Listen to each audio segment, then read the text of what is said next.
خطوں میں یا جن قوموں کے پاس جغرافیہ نہیں ہوتے وہاں نظریات بھی پختہ نہیں ہو پاتے. تو کشمیر اپنی ایک تہذیب قبل مسیح سے، وہ فن و ثقافت کی تہذیب، علم و شعور کی تہذیب ہے. اور آج بھی آزاد کشمیر میں آپ لوگ جانتے ہیں کہ 85 سے زائد ایجوکیشن تناسب ہے. اس لیے کشمیر وہ جو کچھ کر رہے ہیں وہ دانستہ ہو رہا ہے، جہالت میں نہیں ہو رہا ہے. وہ 8 لاکھ فوج کے سامنے دانستہ ایک نظریات کے ساتھ. ان کا مطالبہ کیا ہے؟ وہ یہ کہتے ہیں کہ بھارت جو دنیا کا سب سے بڑا جمہوریہ ہے اور کہتا بھی ہے، اس کی لیڈرشپ نے جو اقوام عالم میں وعدہ کیا تھا. آپ سب تعلیم یافتہ لوگ ہیں کہ 24 اکتوبر کو جب غازی ملت سردار محمد ابراہیم خان کی قیادت میں مجاہدین نے آزاد کشمیر کو آزاد کرانے کے بعد ڈوگرا کی جانشین انقلابی گورنمنٹ کا اعلان کیا، تو اس وقت مجاہدین پنچ اور جموں کے ساتھ سری نگر کے پاس پہنچ چکے تھے. نہرو یہ سمجھ رہا تھا کہ یہ کشمیر پہ ہمارا قبضہ مضبوط نہیں ہو سکتا، اس لیے وہ اقوام متحدہ میں خود درخواست لے کے گئی. اقوام متحدہ نے گورنمنٹ پاکستان اور ہندوستان دونوں کو بلایا. وہاں یہ طے ہوا، ایک کمیشن قائم کیا. کمیشن نے وزٹ کیا، 5 وزٹ کیے، اس کے بعد رپورٹ دی کہ کشمیر، اور سلامتی کونسل نے مشترکہ طور پر یہ قرارداد پاس کی 5 جنوری 1949 کو کہ کشمیر کا فیصلہ وہاں کے لوگوں کی مرضی کے ساتھ ہوگا، ان کے پوچھنے کے بعد ہوگا، اصواب رائے سے ہوگا. اس کے بعد ہندوستان کی کانگریس کی لیڈرشپ نے کوئی 27 مرتبہ انٹرنیشنل فورم پہ، بھارت کے میڈیا پہ قوم سے خطاب، پاکستان کے وزیر اعظم کو ٹیلی گراف اور ٹیلی گرام کے ذریعے اس کی تصدیق اور تجدید کی کہ کشمیر میں رائے شماری سے ہی فیصلہ ہوگا. تب وہاں سیز فائر ہوئی. مجاہدین نے جنگ کا جو صورتحال تھی اس کو کنٹرول کیا، روکا. لیکن 1951 میں نہرو صاحب نے اپنی کانگریس کی لیڈرشپ نے اپنے وعدے سے کرنا شروع کیا، اور 57 میں بھارتی دستور کے قیام کے ساتھ ہی ریاست کشمیر کو بھارت کا حصہ ڈکلیئر کیا. تو کشمیر کے لوگوں نے پھر دوبارہ جدوجہد شروع کی. اور یہ صورتحال جو ابھی میں نے پہلے بتائی کہ اب مقبوضہ کشمیر میں نوجوانوں کو قتل کیا جا رہا ہے، سروں کی فصلیں کاٹی جا رہی ہیں.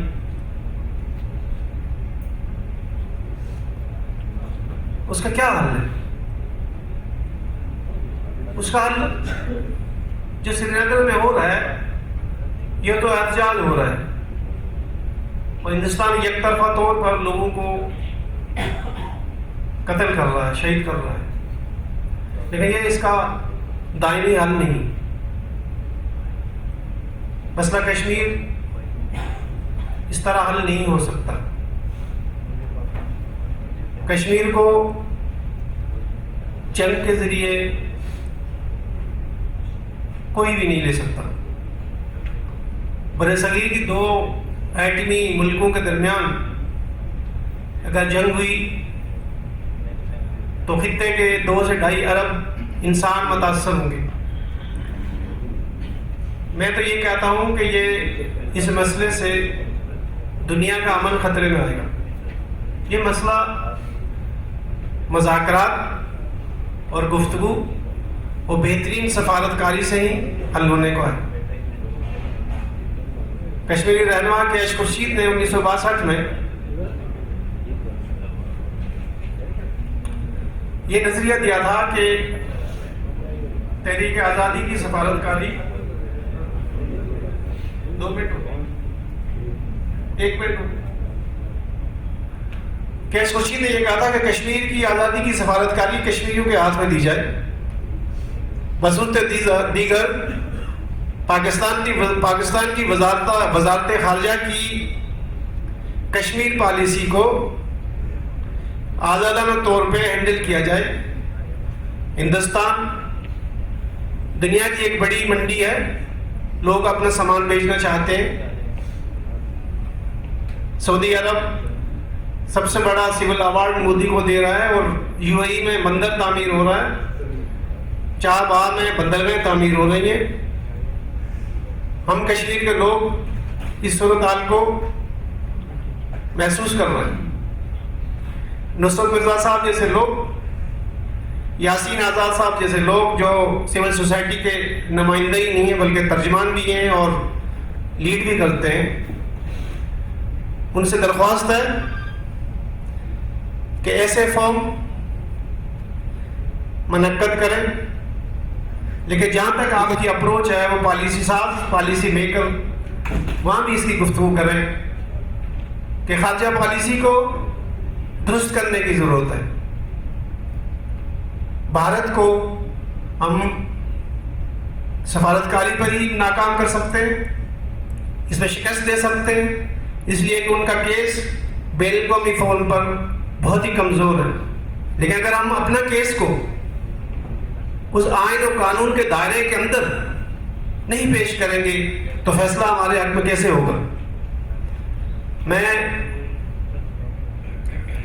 اسی پہ ختم کرتا ہوں، اور آپ کا بہت شکریہ کہ آپ نے اضافی وقت دیا، اور آپ لوگوں کا بھی شکریہ کہ میری گفتگو تو یہاں روایتی گفتگو سے ہٹ کے تھی، آپ نے اس کو سنا، بہت بہت شکریہ۔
السلام علیکم ورحمۃ اللہ وبرکاتہ۔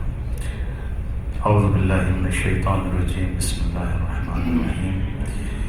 الحمد للہ لأہلہ والصلاة والسلام علی اہلہا، اما بعد فقد قال رسول اللہ صلی اللہ علیہ وآلہ وسلم: من اصبح ولم یهتم بامور المسلمین فلیس بمسلم۔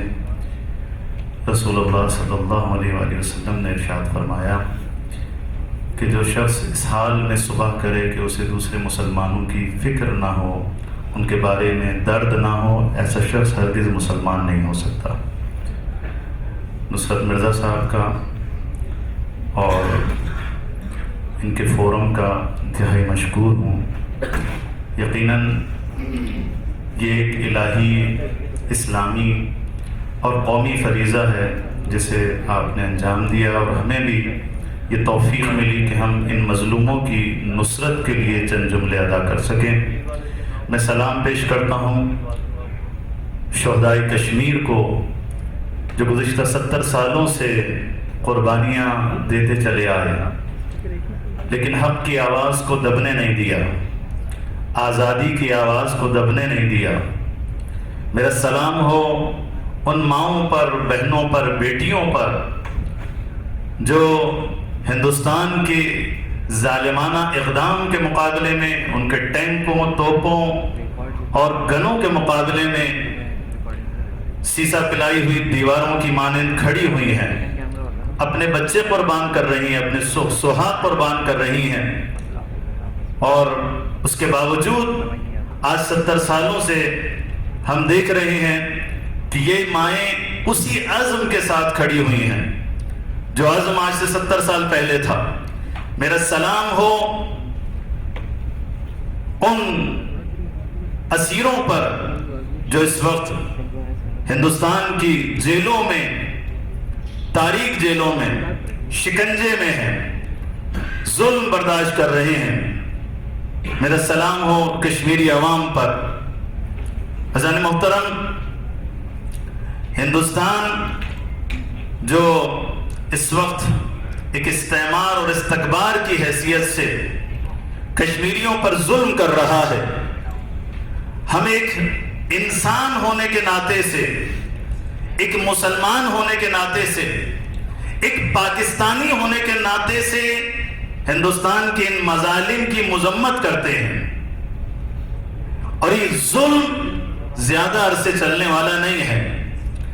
عزیزان محترم، اس میں کوئی شک نہیں ہے کہ پاکستانی عوام ہمیشہ کشمیری عوام کے ساتھ کھڑی رہی اور ہمارے دل کشمیری عوام کے ساتھ دھڑکتے ہیں، لیکن میرے بھائی نے یہاں پر ایک بات کی تھی کہ ہمیں حکومتوں سے سروکار نہیں ہونا چاہیے کہ حکومتیں کیا کر رہی ہیں کشمیر کے حوالے سے۔ کیوں بھائی؟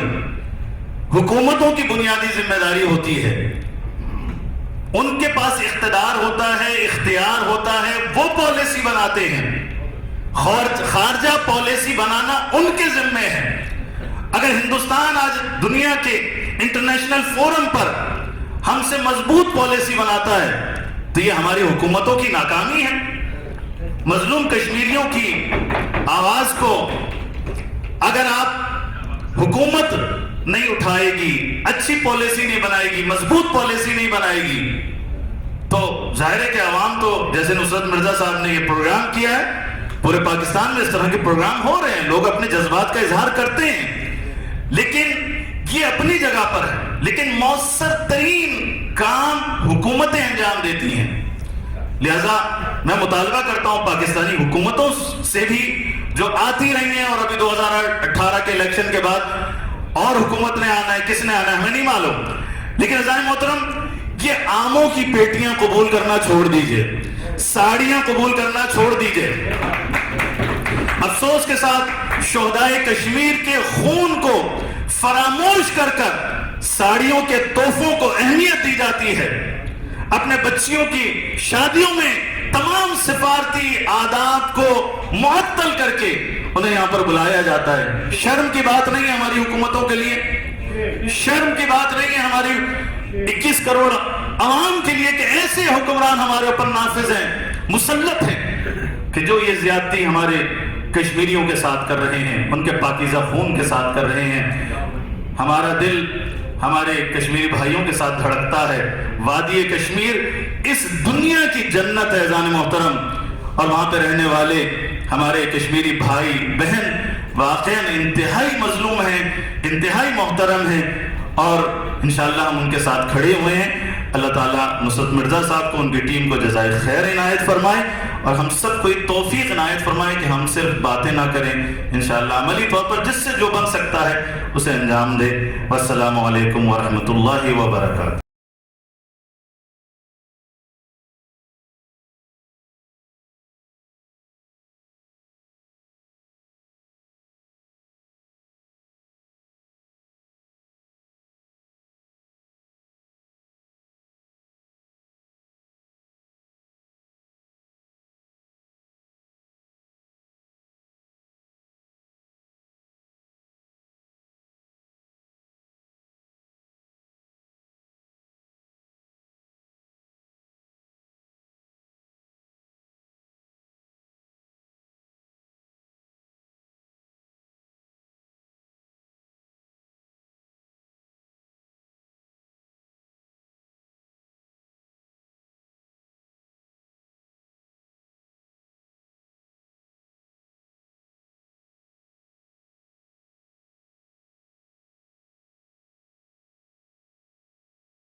نحمده ونصلي ونسلم على رسول الكريم اما بعد فاعوذ باللہ من الشیطان الرجیم بسم اللہ الرحمن الرحیم.